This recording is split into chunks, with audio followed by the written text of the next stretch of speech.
You have no idea how your videos help me, I don't know, to get through some shit. Oh, really? Really. What's up, guys? Welcome back to Ride the Beam. We are here in Barcelona, or a few kilometers outside of Barcelona. And a couple of days ago, a subscriber of mine sent me a message and invited us for a cup of coffee. That's nice. So today we're gonna go into Barcelona and have a coffee with one of the viewers. That's gonna be fun. And then maybe we'll do a little bit of a motorcycle tour of Barcelona after. We'll see what we have time for today. But today is just a day of sightseeing and coffee and enjoying Barcelona and people, I guess. So let's go. Yeah, let's go. Yeah, and yesterday, both of our bikes got new shoes. Jonathan got a new rear tire and I got new both tires. So now Moonin has a pair of Mitas E07 Plus. Ready for new adventures. And the Tiger has TKC 70 in the front and TKC 70 rocks in the back. It's about 8 o'clock in the morning now, and the wind, the air is pretty cold. The wind is pretty chilly. Fresh air in the morning. And things like this I really enjoy. Meeting random people on the road, sharing a cup of coffee. That's been one of the most rewarding things about doing this YouTube channel. It's all the people that I've gotten to meet and get in contact with, and all the stories that I've heard, and all of you guys sending me personal messages and stuff like that. Oh. Ah!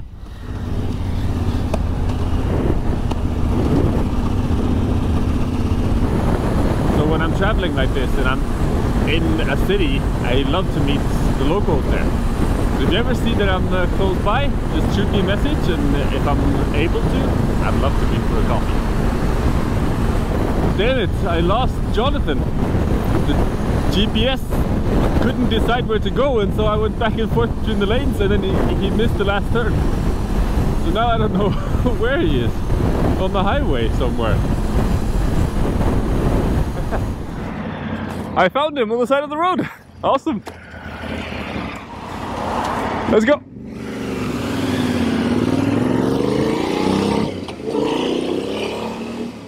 I normally hate driving in big cities, and right now it's the middle of rush hour as well. It's 8:30 in the morning, but Barcelona is my favorite big city to drive in because it's so easy compared to all other cities that I've been driving in. Because the road network is just square, so it's like one-way streets every other way in all directions. Very easy to navigate.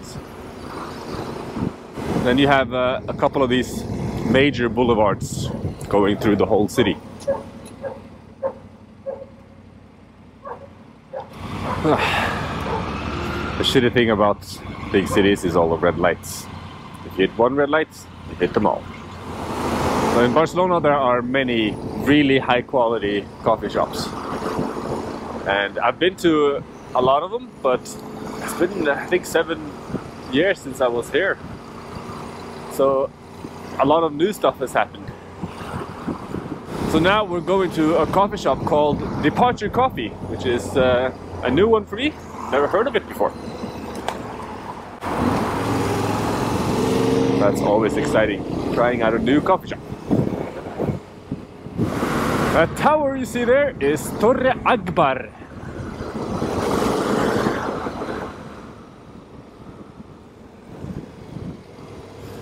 It's a pretty cool tower, and at night it lights up in red and blue and different colors.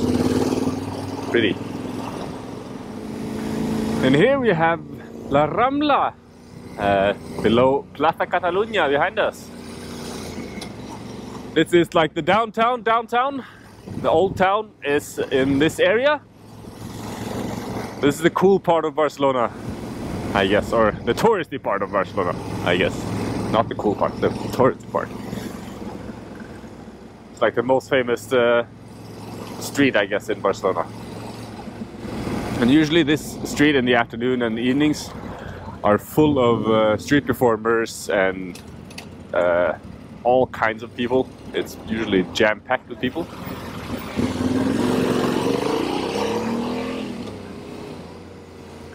It's weird to see it this empty, even in the morning. Yeah, there you have the food market. I don't remember what it's called. Joseph something. It's fun to drive through here. I haven't been here in so long. What? Chill, dove. I want to hit the doves. KFC. It's closed still. And at the end here, we have the big statue of Cristobal Colon. You don't see it through the trees here, but a little bit. Yeah. Cristobal Colon,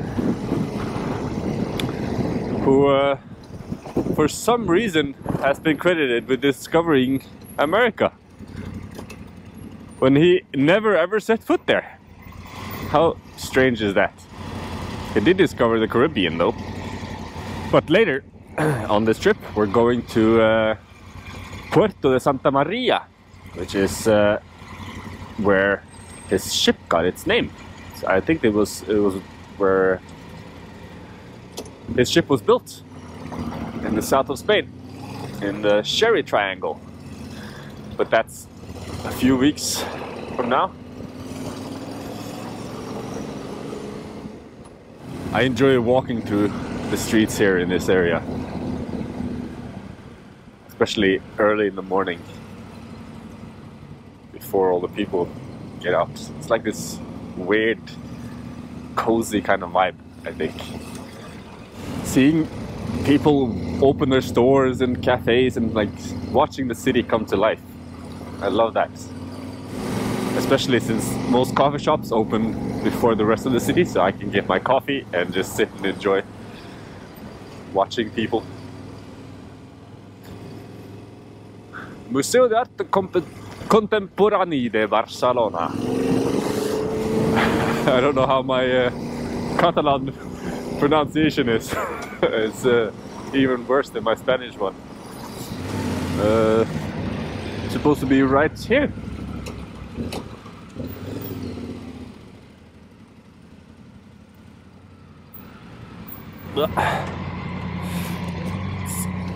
Tight. Hey! Here we have him. Perfect timing.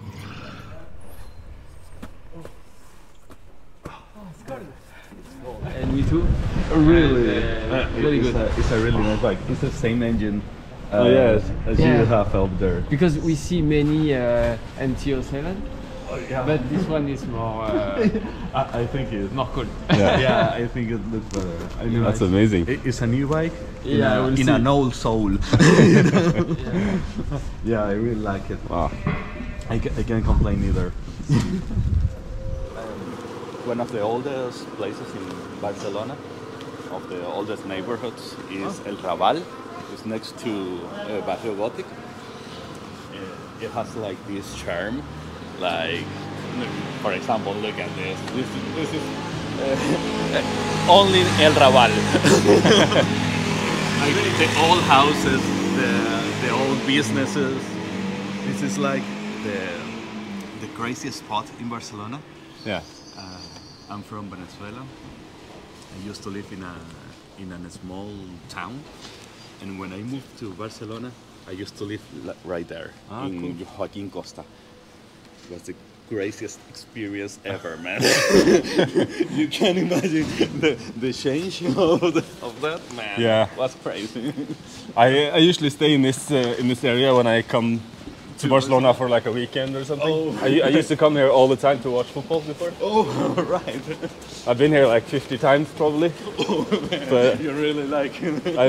I really enjoy this city. This is my favorite city in the world. Which team Which football team are you?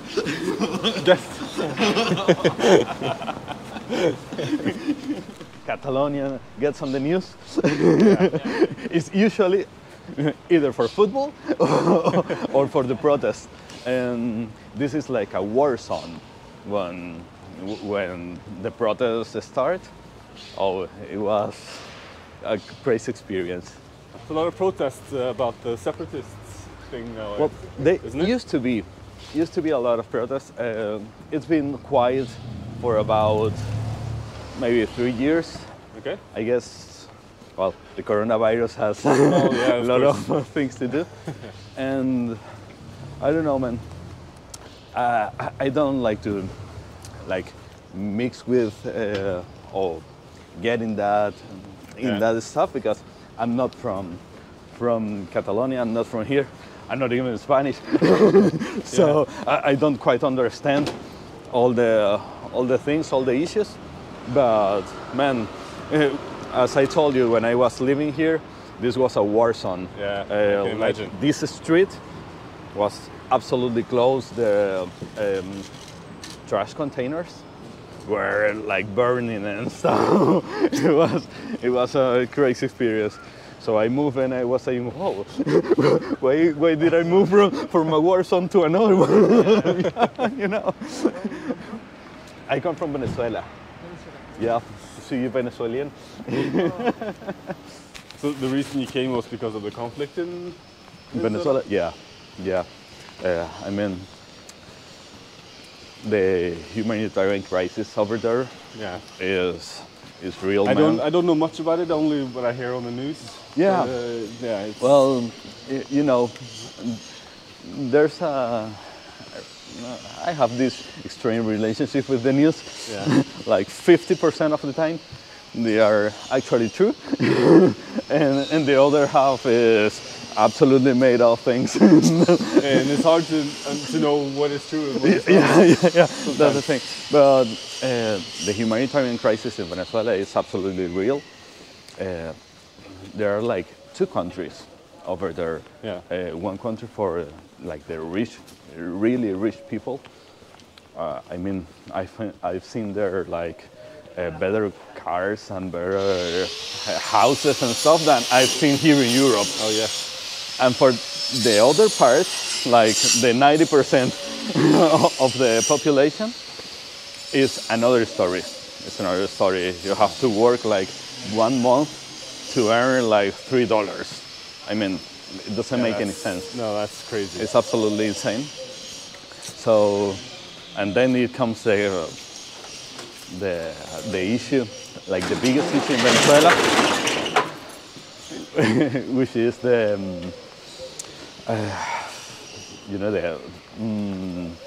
the thief and the insecurity. I don't know how to. The fake? The thief, the people who stole things from you and who kidnapped you, like all of that. That's a real conflict in Venezuela. Yeah. So it's hard to deal with that when there's so much poverty. So it's hard to deal with that. It's hard to deal with that. And it's not an easy solution. No. It's not like let's hire more cops and that's it. No, man. It's absolutely complex, the themes. And you have just to, I don't know, hope that the next generation is more educated, it just change the things. Like, I don't know, man. This is one of the things I love about Barcelona. I mean, people is just amazing. Yeah. Everyone is nice. I've always felt really welcome here whenever I've been here. Everyone is just like smiling at you. The first time I came here, my very first time in Barcelona, was on the day after my 18th birthday when I moved here. I moved here on my 18th birthday, or to the south of Spain.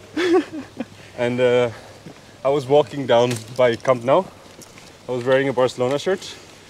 And then a whole group of people just came up and gave me a hug because I was wearing a Barcelona shirt. Oh, great. I was like, oh, that was my first welcome, I'm going to show you something. You probably don't know about Barcelona. You know what is that? That hole in the... Oh, no. No? It used to be a a religious house or something like that, like the monks. Okay. Like, so in this spot, women with newborn babies who want to abandon them came here and left the kid over there. Knocked on the Yeah, door. knocked on the door and I've heard about that. just left it there and go away. So it's like a sad story here in Barcelona, but I mean it's shocking. They still have the same hold over there. That's, it's sad, but it's good as well because Yeah, it's it's a place where people, I don't know, yeah. help another human beings. Yeah, I love all the street art around the city here. Yeah, absolutely. Absolutely. It's everywhere. It's absolutely everywhere. Yeah. Mostly in this part of the city. Oh wow! Look at this one. Oh man, it's really quite a good one. Wow.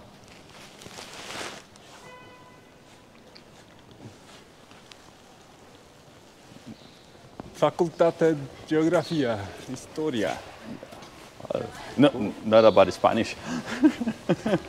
Hablo un poquito de español, Sí. pero he olvidado casi todo. Porque no he hablado, ¿No lo hablo practicas? en 10 años. It's still quite good, man. Mi gramática es horrible. I was wondering, what's your plan for tomorrow also? You have a... We don't really have a specific plan. Really? Well, I have like a group of friends with the same bike that I do. Oh? So we're going to do like a route, like a scenery route Yeah. from Catalonia, maybe 100 kilometers or something. If you want to come, you're more than welcome. I would love if you join us. That would be fun. What do you say? Yeah.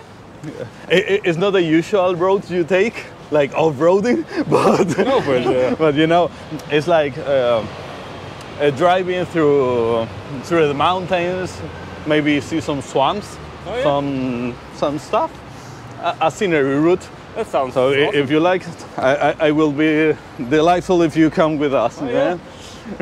Sure. We don't have any other specific plans tomorrow, so Perfect, man. So I will tell them that you're coming with us, Yeah. so we can reserve a table or something, have breakfast, and give a ride. So you get to know like really good parts of Catalonia. yeah. Here it is, departure coffee. Let's see if what they say is true. Yeah. These guys use slow malt coffee. Oh, really? Yeah, it's another coffee roastery up in Gracia. Oh, is it good? Gracias. Gracias. You have no idea how your videos help me, I don't know, to get through some shit. Oh, really? Really. That's why I get to know you, to get your videos.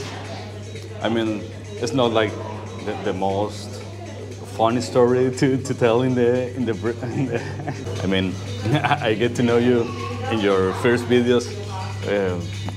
I remember one of the one in the depression stuff. Oh, yeah? I was going through, I don't know, not a very happy phase in my life. So I know, I started watching it. It really helped me. And actually, I'm doing it. I'm doing what the video says. It was good Get for out it. and Get out, have a coffee, enjoy life. That's awesome. That's awesome. So it's my way to express gratitude, to say thank you. Well, thank you. To say thank you for being brave, for being capable of showing it. I was. Expresos. Gracias. Gracias. Y otro por aquí. Thank you so much. Looks good, man. No, and you know, for just being able to talk about something I was afraid to talk, to admit, and you know even more than me, it's a shitty feeling. You don't want to talk, you don't want to do anything. I didn't want to even get up of the bed. Yeah. And I don't know, it helps me to get through, and I am absolutely grateful for doing it, to have the courage and and start like this channel, and I know that as it helps me, it must have helped many people over there watching it. That really means a lot to me. Thank you. That's. I'll wait. I'll wait for your man. I'll wait for your to do some skull. The fun thing about espresso is that you need to taste it when it's hot and as it cools down. So you need to taste it right away. Okay. So stick your nose in it and smell it like with both nostrils to get like the full. It smells So this quite smells good.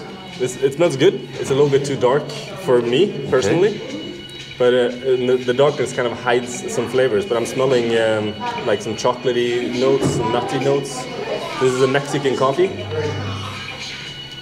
You smell a little bit of like bright fruitiness, like mango kind of, Oh, really? or a little bit of a citrus feel to it. He's in another level, man. I agree. If you sort of taste it in the front of your mouth and then let swallow it by moving it over your tongue, you feel like it changes flavor from the front to the back of the mouth. Absolutely. You feel like the citrus stuff. Absolutely. I've never thought about it. Yeah, and it's like it remains flavor in your mouth. Like, wow, quite intense, quite good. It's like I feel you feel this brightness, this acidity in the beginning, and then behind it in the mouth, it goes over to more of like a cocoa nibs, cocoa powder, chocolatey kind of thing. Wow, man, it's amazing. I've never tried like this. It's called, my friend. Salud. Santé. Santé. Santé.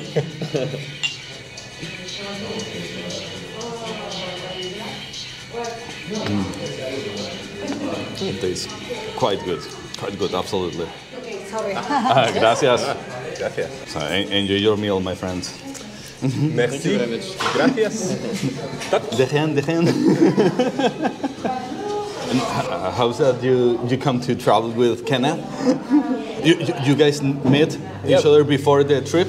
Yeah. Yeah. No, we met because I was camping in the north of France. Yeah. And then his brother saw that I was camping in the north of France and sent me a message. Okay. He said, "Hey, my brother would love to meet you." He sent you an email. Really? And I was like, "Oh, cool." Let's have a coffee. I have no social media or stuff like this, so for contact us is difficult. So I go on this The old school. So I just send an email and Oh, great. if you want to stay a night or whatever, because I saw Kenneth camp every night outside. It's a shitty weather and everything. So if you want to come, he's welcome. So. Oh man, great.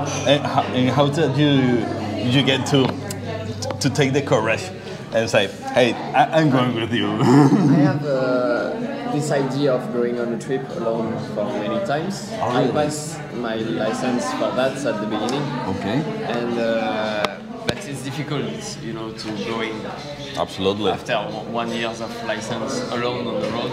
It scared me a little bit. Yeah. And I have the opportunity with a good rider to go, and I say yes, why not?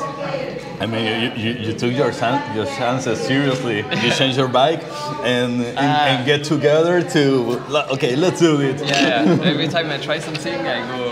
You go straight. full throttle. Oh man, admiring. That's admiring. Oh, absolutely amazing.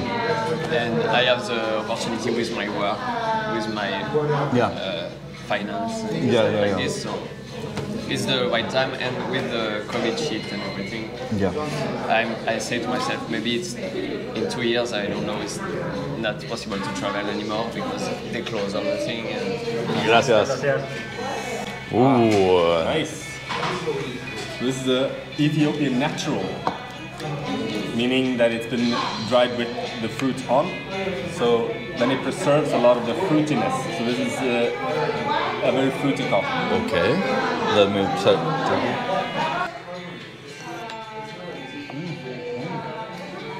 Is it good? That's good. Oh, That's really good. Oh, let me see. tastes I like just jam. threw it. Oh, yes. It does. I've noticed it myself, like watching other people's videos and being inspired by that. Like, it changes your way of thinking. It gives you some new information to and then new perspective on things. Absolutely. Like you said before, you are ashamed of saying you're bad. Actually. Your It's situation. Like in today's life, everyday life, when someone asks you, how are you? Fine. Fine. It's just a reflex, but it's Yeah. not true. Yeah. Most of the time, no. Absolutely. So, Absolutely. and I think, yeah, the depression stuff, and this is a disease of this century. All the people you know, almost not all, of course, but most of them suffer from depression too. And you want to see, because you wear a mask every day, you know, in a way. So it's very difficult even for your best friend to really show what is going through. Yeah. Yes. And you wear a mask with everyone. With everyone. With the Even people for you you. love, with the people you care, even for you. Even for you. Even for you. You don't want to admit you are going through anything, you know? I don't want to be the weak person or the. I do. I had like two phases. The first one, I had like this philosophy of embrace the suck or accept everything that life throws at you and embrace it. But that was a pretty shitty philosophy. And then recently I started changing it and maybe try to find like meaning, you know, like a life of meaning.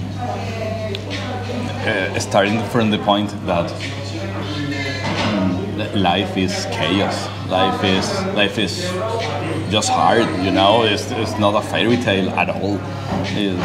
It's hard. It's shitty. It's everything that is bad. Well, that's life, man. That's life. But there's just one reason to get through all of that and keep going. That is find a meaning. And maybe you have found it, or maybe you are working on it. Yeah, I think that it's a constant process throughout your life, because your meaning in life changes. Absolutely. There's absolutely no intrinsic meaning to life at all. Absolutely. We're born to reproduce and die. That's why we're here. That's it. And you find your meaning through your road, you know. Yeah, exactly. So through your journey.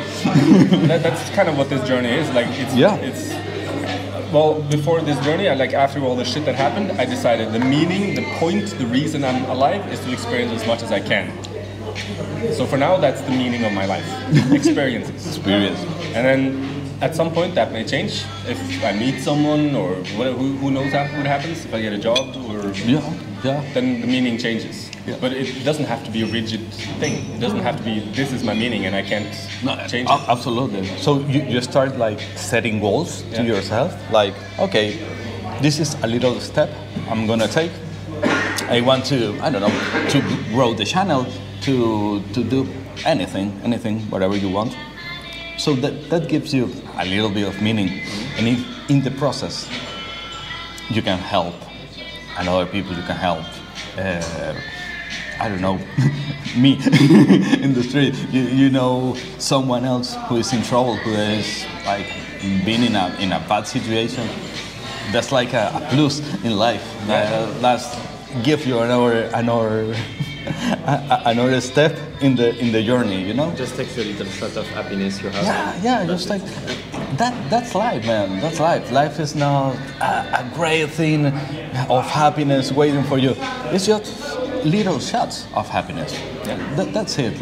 And you're finding it yourself. I don't know. I don't know. It's Yeah, it's just I think the most difficult part is the realization that your life is pointless and useless. yeah. It's like for me, once you actually realize that you're meaningless and useless and worthless in the big grand scheme of things. In 1,000 years, whatever you did in life has no meaning. I mean, I wouldn't go through that road, man. I mean, so it's true. It is absolutely true. But when you know that's a starting point to decide what your own personal meaning will be. Yeah. Because meaning is not intrinsic; it's a personal thing. Yeah. And I started to think, okay, let's find little goals. I want to do this. And get through all of this and try to find meaning in life, which is not easy. I started reading a lot and watching a lot of videos and stuff, and I think it has helped me to get off of starting to get off that pit. So my meaning right now in life, I don't know, it's just keep working, keep surviving, and maybe in a future I will set myself like bigger goals. But right now I'm just finding meaning for myself, finding like little pieces of happiness in the road, and that's what I'm focused right now. Him and you have two girlfriends, your bike and your girlfriend. Yeah. now I have to. Yeah. I mean, it's not a heroic story, you know? Everyone has their story. You can't say that one is worse or better. I don't know. Who said? It was a guy who said, "Your biggest problem is your biggest problem." Like, if you have a splinter, that's your biggest problem in this moment. And even if people are starving in the world, your splinter still hurts. Yeah. So That's it. You shouldn't compare yourself to other people's struggle, because each struggle is unique, and that's it. What some people find very easy, others find very difficult, and vice versa. So never judge someone else's struggle. If someone's struggling in something, they're struggling with it, even if you think it's bullshit. Absolutely. I really like it. I really like that. Yeah. Life is just one big journey to find yourself meaning. Yeah. That's it. Yeah, find your meaning in life. That's pretty much it. My meaning in life for a long time was this coffee. Oh, really? It was all I did, cared about, thought about, read about for like 7-8 years. Wow. Well, it's a good meaning, man. It's a good goal. I mean, it's a whole world. Taste the espresso now. No, it's cold. It is like one sip still. Ah. Taste this. I'm gonna try it. Yeah. A cigarette. Even the smell changed.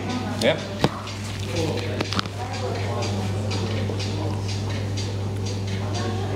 It's very different. It's another story. It's another thing. Man, this is what I find so fun about it, because it changes throughout the whole temperature. So it can taste perfect at one temperature, but it's not perfect at a different temperature. You never think about the magnitude of what you're enjoying right now. So imagine, like for this cup of coffee, maybe 100 people was involved in making this cup of coffee. Whoa. That's why, for me, I really appreciate it. It's a really humbling experience. I really enjoy having a good cup of coffee, because I'm thinking about all of this process and the whole chain that it has been through. And I know for this flavor to be here, I know every step has to be perfect, because if it messes up in one place, it doesn't taste this way. You just screw. Yeah. Wow, man. Wow. I just appreciate coffee even more now. It's not just... Cool. Thank you for the coffee. Man. This was awesome. Thank you, man. It's a really good place, right? Yeah, it was. I'm surprised. I've never been here. Departure Coffee, definitely worth a visit. Yeah. So now we figured we'd go for a little bit of a ride. Where do you want to take us? I'm gonna take you to Tibidabo. Tibidabo. Yeah. Yeah, that's the monastery on top of the mountain. It was for me, like the best views in Barcelona. So you see it from above, it's absolutely worth it. Cool. Let's go for a ride. This monastery that we're going to now is a place that I've thought about going almost every time I've been in Barcelona, but I just never got around to doing it. So this is going to be interesting. It's a super famous monastery. You can see it from Montjuic, where the Olympic village in Barcelona is. And every time I've been to Montjuic, I've looked at that monastery and thought, oh, I really need to go there. And now I am. Awesome. We just gotta get out of the city first. And all the red lights and the traffic. I remember this. It's another Gaudi structure, I think. Yeah, the architecture in Barcelona is unique. There's so many incredible buildings. I was told the story of this one, I don't remember. Here we have it. That's the monastery.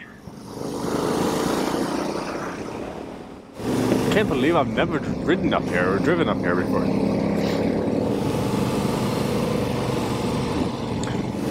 So here we have Barcelona City.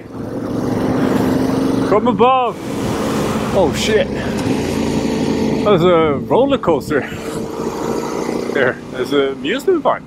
I did not know it was an amusement park here. An airplane. Oh no! That's so weird. So weird. But here, look at this view. Holy crap! This is Barcelona. Wow!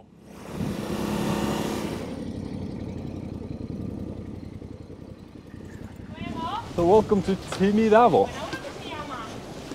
That's one hell of a monastery. Looks like a cathedral. Every time I've been to Barcelona before, I've been thinking I have to go up here and see this tower and this monastery. Like, I've been here 40, 50 times, still haven't seen it, but finally. Now is the time.